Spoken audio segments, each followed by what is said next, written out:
So continuing what we're doing, we're replacing a turret for the Deimos with a turret from the Phoenix Rising. So, okay. Um, so we've already have the first couple steps in place. But notice that the turret is in a weird position. It's stuck inside the ship.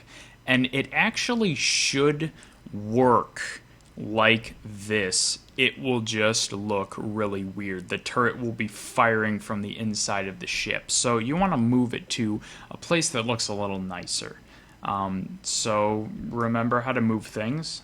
This is nothing different. I'm just holding Alt and dragging, and just get it in a position that looks decent.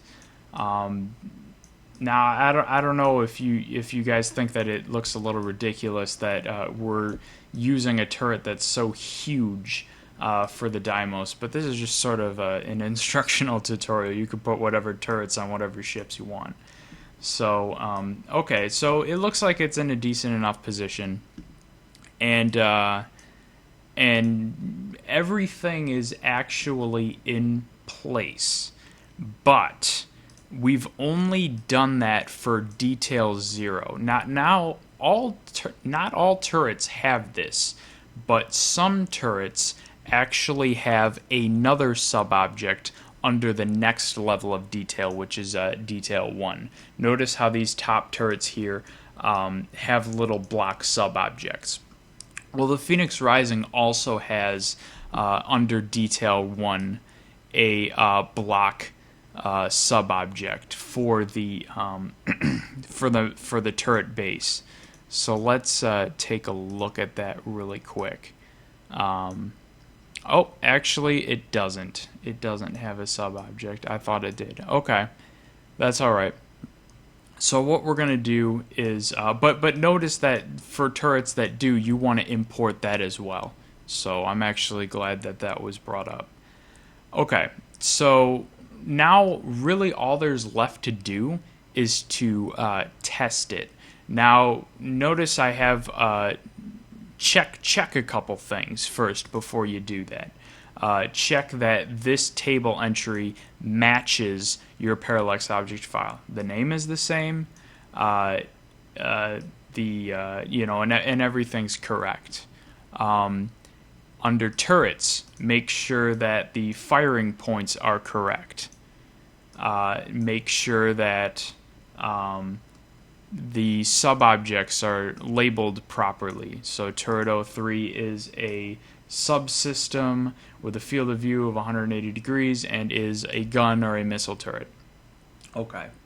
And once you've checked all those things, go into debug mode.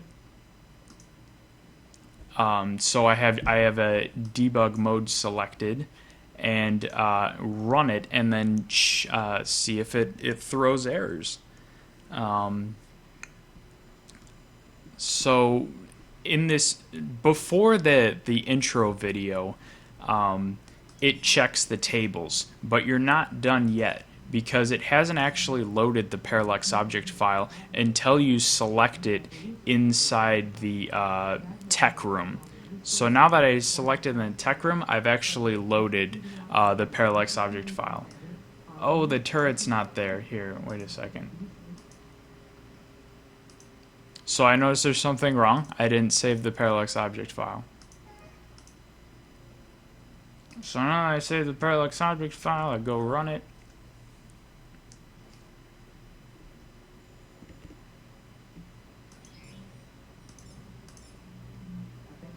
And we will see it's taking a while to load it because I had to load this turret on the back here. And notice that this turret has a texture that I had to put in our mod. And so if I hadn't put that texture there, I would have gotten an error saying, hey, where's the texture? So just make sure you keep that in mind. But that's basically all there is to it. That's how you import. That's how you replace multi-part turrets. So I hope this was useful. This is the last of the tutorial videos that I had planned. I may or may not make more. It depends on a couple things, but I just have some final comments here on how to be a good modder, I guess. So here's some tips. After making a table and parallax file edits, make sure to run your mod using your debug build. Make sure that and do this often so that you can see what changes are correct and incorrect.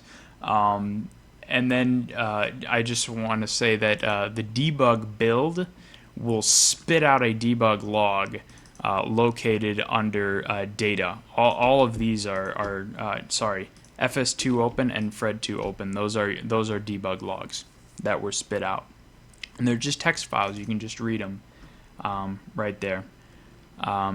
Okay. So don't be afraid to. I know we've only covered a very small amount of things, and actually, of all the mods that have been created in FSO, I feel like we've only sort of scratched the surface of what's possible. There are a lot of different options available to you as a modder. So don't be afraid to explore for yourself. Look at what's available to you and see what you can do with it. So, see, for example, in the weapons table, all those different characteristics. See what kind of a creative weapon you can make based on defining those characteristics in the weapons table. And then the last thing, testing is usually the best way to answer the question, will this work?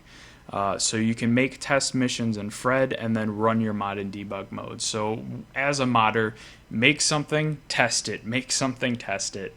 That's really the best way to go. So that's all I have to say in this basic, or I shouldn't say basic, but this general tutorial video series. And I look forward to what you all come up with.